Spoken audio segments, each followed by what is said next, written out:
Трамп меняет мнение. Американских войск может стать больше на восточной границе НАТО. В чем причина? Общий призыв вернется, если добровольцев будет не хватать. Кто собирается увеличить армию настолько, чтобы одним количеством пугать потенциальных противников? Войска диктаторов объединяются. Первые шаги для этого уже сделаны. Что будет, если две огромные армии начнут общую агрессию?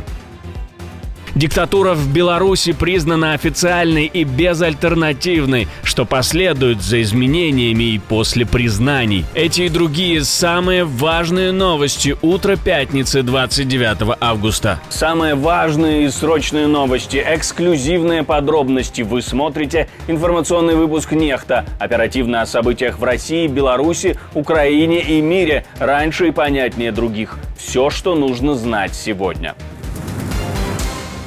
Трамп меняет мнение, прорыв которого ждали месяцами. Financial Times пишет об изменении позиции президента США по гарантиям безопасности для Украины. Теперь Белый дом готов обсуждать предоставление западным силам обороны не только разведданных, но и ключевых систем, которые обеспечат контроль украинского неба. Медиа называют это серьезным изменением позиции президента США. По данным источников, Дональд Трамп понял, если он действительно хочет войти в историю как миротворец и претендовать на Нобелевскую премию мира, Америка должна внести вклад в устойчивость будущего соглашения. Дополнительный стимул – обещание Европы поднять военные расходы до 5% ВВП, и это укрепило доверие Вашингтона к союзникам. План гарантий безопасности еще не финализирован, вопросов больше, чем ответов. Допустим, какие именно страны Европы согласятся направить военных в Украину, сколько их будет и что скажет Кремль, который до сих пор категорически отвергал появление западных войск на украинской территории. Но ведь еще день назад Трамп говорил, что виновен и Путин, и Зеленский, и что встревать в войну он не собирается. И я хочу, чтобы это прекратилось. Я добьюсь, чтобы это прекратилось. Это не будет мировая война, но будет экономическая война. А экономическая война будет тяжелой, и будет тяжелой для России. Я этого не хочу. Но мне также нужно учитывать, не все понимают, что Зеленский тоже не совсем не виновен. Для танго нужны двое. Владимир Зеленский после переговоров в Вашингтоне подтвердил, идет работа над конкретным содержанием будущих гарантий. По данным The Wall Street Journal, госсекретарь США возглавит специальную рабочую группу при участии НАТО. CNN добавляет, что США рассматривают и возможность отправки в Украину своих пилотов. Но Москва демонстративно отвергает любые коллективные гарантии, согласованные без ее участия. А тем временем в коалицию потенциальных гарантов входят все новые страны. Премьер-министр Канады Марк Карни заявил, что не исключает отправку канадских войск, а украинский посол в Турции Нариман Джилял сообщил, что Анкара также рассматривает участие в миссии. Пазл складывается, но до подписания соглашения еще далеко. Впереди только торги за каждую деталь. И главное, это ответ Кремля, который вряд ли проглотит появление западных войск без попытки сорвать процесс.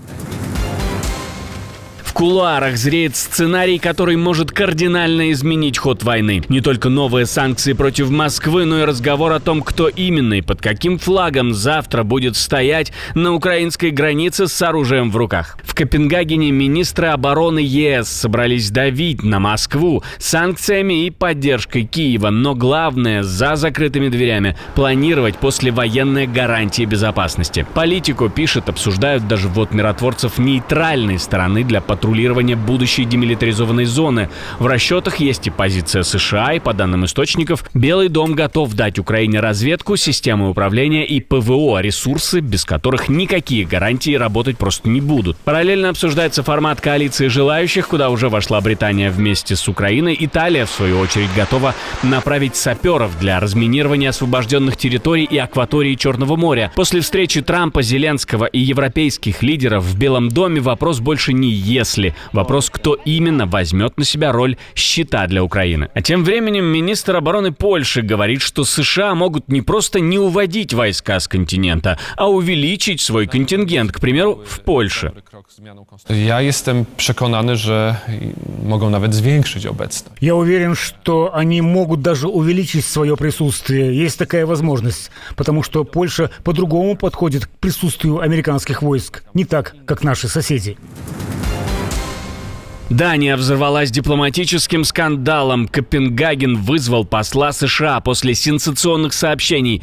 3 американцев с прямыми связями к Дональду Трампу и Белому дому устроили тайные операции влияния в Гренландии. По данным датских медиа, задержанные пытались вербовать местных жителей для создания движения за независимость острова и даже составили списки сторонников идей Трампа о покупке Гренландии. Глава МИД Дании назвал вмешательство абсолютно неприемлемым и провел превентивную беседу с американскими дипломатами. Местный премьер-министр так сильно себя не сдерживал. Нет, я не удивлен. С точки зрения внешнеполитической ситуации с гренландской перспективы, с января мы были настороже и готовы. Мы хотим уважения. Мы партнер, мы союзник. Так что давайте играть по этим правилам, всем демократическим принципам, на которых они основаны. Все остальное — это просто проявление неуважения. Трамп еще полгода назад громко заявлял, что хочет купить Гренландию ради арктических ресурсов и военной базы США. Теперь же датские власти подозревают, что слова переходят в практику, в действие. И Вашингтон напрямую пытается раскачать ситуацию на острове. Германия готовится вернуть службу по призыву. Кабинет министров одобрил законопроект, предусматривающий обязательную службу в случае недобора добровольцев. Поводом стали растущие угрозы безопасности на фоне войны России против Украины. Бундесвер планирует увеличить численность с нынешних 182 тысяч до 262 тысяч военнослужащих, плюс 80 тысяч выходит. С января будущего года каждому юноше и девушке в день 18-летия будут присылать анкету о готовности служить. Для мужчин обязательное медобследование ведут с июля 2027 года, чтобы оценить реальный резерв. Если добровольцев окажется недостаточно, правительство сможет вернуть всеобщую воинскую повинность после отдельного голосования парламента. Законопроект возвращает нас на путь создания профессиональной армии. Это положительное развитие событий, которое я решительно приветствую. Учитывая размер и экономическую мощь Германии, она должна иметь самую сильную армию в НАТО на европейском континенте. Напомним, обязательный призыв в Германии был приостановлен еще в 2011 году. Сейчас законопроект планируют вынести на голосование до конца года.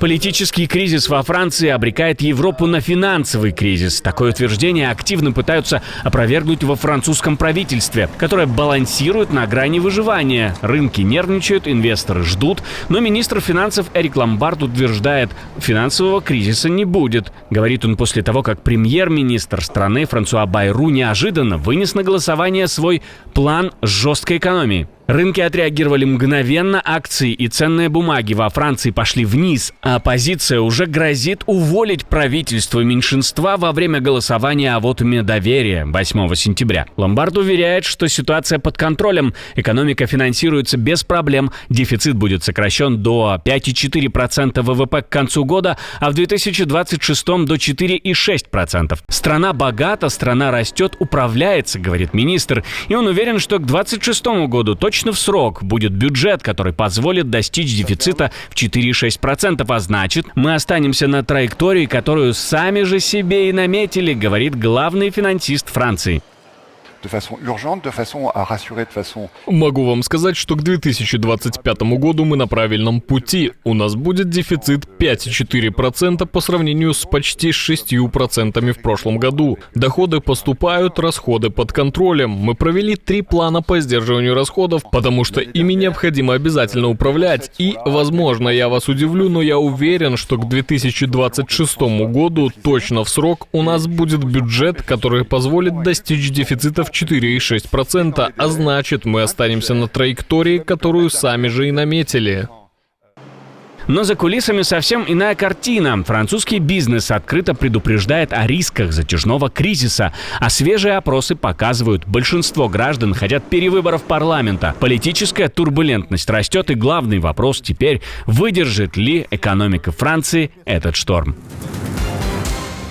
Тихий океан перестает быть тихим. Россия и Китай впервые выпустили свои подводные лодки в общее патрулирование. Шаг, который еще недавно казался фантастикой. По данным Тихоокеанского флота РФ, миссии начались в августе, сразу после учений «Морское взаимодействие-2025» в Японском море. Подлодки отработали совместные задачи, после чего вернулись на базы. Москва заявляет, что сейчас цель операции – укрепление морского сотрудничества, контроль акватории и защита экономической деятельности. Но на деле мир видит демонстрацию силы и четкий сигнал НАТО. Союз Москвы и Пекина теперь уходит под воду. Всего несколько дней назад китайские и российские надводные корабли уже вместе выполняли задачи в Тихом океане. Теперь уже к этому тандему добавились подлодки, и это новый уровень игры. Интрига проста. Совместные патрули превращают Тихоокеанский регион в арену давления на Запад. И чем дальше, тем громче становится подводная тишина. Лукашенко признался в том, что он диктатор. Сделал это на экстренном совещании. Но тема не экономика, не диктаторство, не война, а картофель. На встрече Лукашенко уверял чиновников, что страна обеспечена до следующего урожая. И снова похвастался потреблением клубней. «Мы едим больше всех в мире. 160, а бывало и 180 килограммов на брата». Это была цитата. Не хотелось бы управлять авторитарно, по-диктаторски, но пока не получается. Разговор свели к стабильности цен и экспортному потенциалу, но в реальности картинка одна. В условиях кризиса режим снова держится за второй хлеб, превращая его в символ стабильности. Отдельное спасибо, что досмотрели до конца. Спасибо за ваше доверие. Жду развернутых комментариев, лайков и репостов. Это важно, чтобы нас становилось больше. На этом пока все. До новых встреч и хороших вам новостей.